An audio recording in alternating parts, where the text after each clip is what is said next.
We got our stage management up here. When you run a movie theater, you put the movie on the screen. You don't usually on stage with the production, but we're going to get underway. Hello, I'm Tom Kiefaber, the Senator's owner, and I want to welcome you today to Baltimore's premier showplace, and thank you for coming to discuss the Senator Theater's endangered future. I want to start off with a little history, along with The Wizard of Oz, Gone with the Wind, Wuthering Heights, and other cinema classics. The Senator Theater opened in 1939, the golden year of Hollywood's golden age. Listed on the National Register of Historic Places and the Baltimore City Landmark List, the Senator is one of the nation's most intact examples of the architecture, grandeur, and elegance of Hollywood's heyday, when the theater itself was an attraction along with the films being shown. For 70 years, the iconic Senator Theater has served Baltimore and entertained its citizens as a historic, renowned neighborhood movie house whose neighborhood happens to be all of America.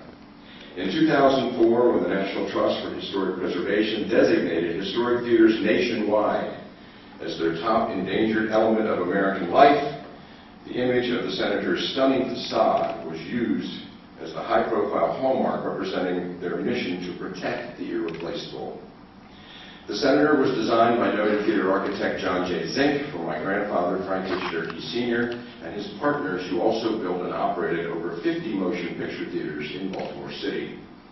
I'm a third-generation owner-operator of the Senator, and my family has exhibited films to the citizens of Baltimore for 100 years.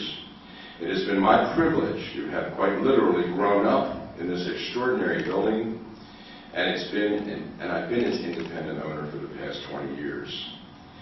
From its inaugural day of operation in 1939 to the present, the Senator heralds the future. Its architectural elements, graceful lines, evoke a progressive tomorrow of prosperity and permanence. And its elegant Art Deco decor faithfully reflects the period of optimism and high technology in which it was built. In 2009, the Senator now stands as the only remaining single-screen movie house in Baltimore.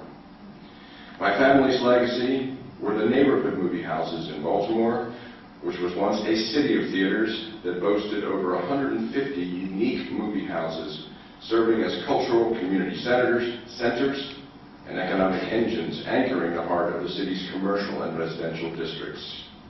We are proud of the Senator's rich history and its synergistic role this theater has played since 1939 in the ongoing evolution of York Road and Belvedere Avenue commercial district that surrounds it.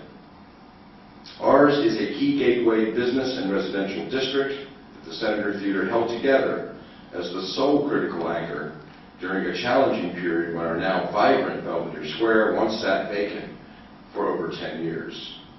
We prevailed at the Senator and stayed in operation during that decade by joining forces with the stalwart leaders of the Belvedere Improvement Association and other area community groups to focus city and state attention on the need to take action and invest in redeveloping a defunct Belvedere Square.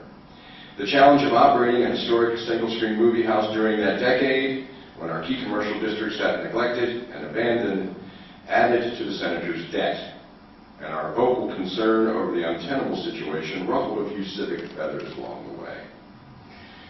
Our mission was always keeping the theater in day-to-day operation throughout that difficult period.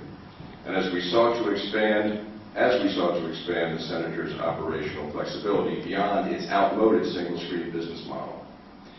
The long-awaited redevelopment of Belvedere Square eventually occurred in 2003 through an investment of nearly $5 million in public funds, which facilitated the Senator's return to vigor as our popular Village Commons and key commercial anchor. I recap these events in relation to the 70-year history of the Senator for the enlightenment of those who wish to better understand the evolution of its economic circumstances. The debt that's crippling the Senator today is related to its history and what takes place outside the theater as well as within it.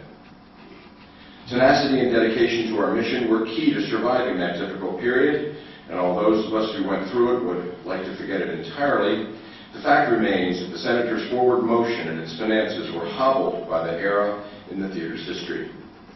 We did what we could throughout that period by hosting special events to foster a mesmerizing illusion of commerce and stability for the area, just like in the movies.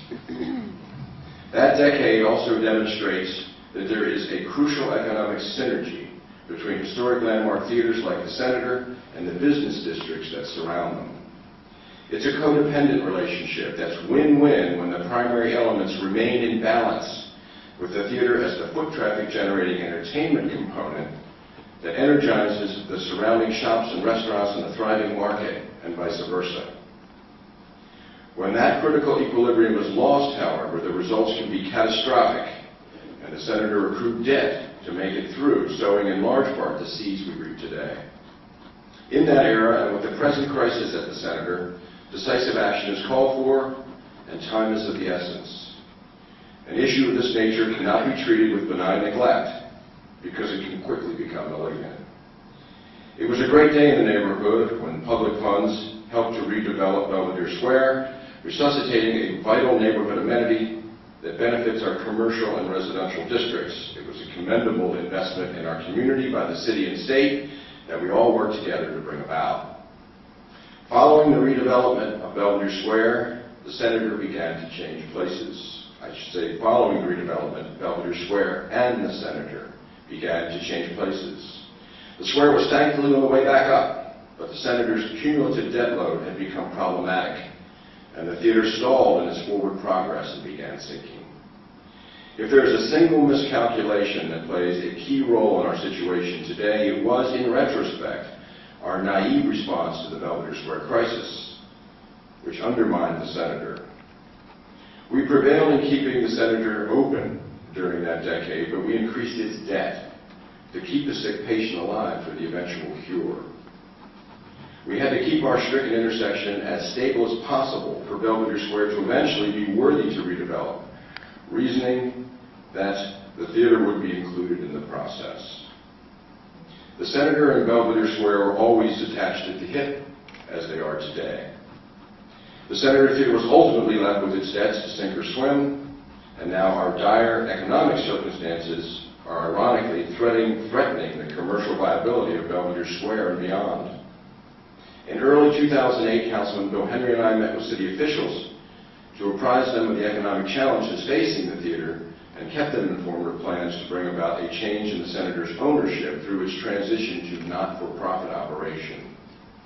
We were encouraged by the city's acknowledgement of the need to ensure that Baltimore's premier showplace remain a vibrant landmark anchor for the Belvedere Square commercial district and a source of civic pride for everyone who values its rich history as a unique and desirable point of destination for entertainment. This past year, the GBA, BIA, and YRP organizations worked along with us to sponsor the town hall meetings we hosted to interact with members of the business and residential community regarding the challenges facing the Senator Theater in a changing industry. At those open public forums and in our ongoing series of Senator Roundtable meetings, a range of potential solutions to the operational challenges facing this historic single-screen theater were evaluated. A consensus formed based on successful models in other locales, and that the Senator should be taken to a new level to become the premier multi-purpose educational and entertainment venue in our region. Schematic plans were developed and displayed here in our lobby, generating great excitement. At our most recent town meeting, the plan was put forth to transition my stewardship of this renowned historic showplace to nonprofit community-based ownership and operation to preserve, protect, and enhance the Senator for the enjoyment of generations to come. John Lynn, an established expert in the redevelopment of historic theaters, was brought to Baltimore, and he encouraged the nonprofit transition plan and expressed interest in assisting to bring the plan to fruition. There is a very real potential for an enhanced Senator Theater to consistently attract film and concert goers to the Belvedere Square Commercial District as a regional point of destination.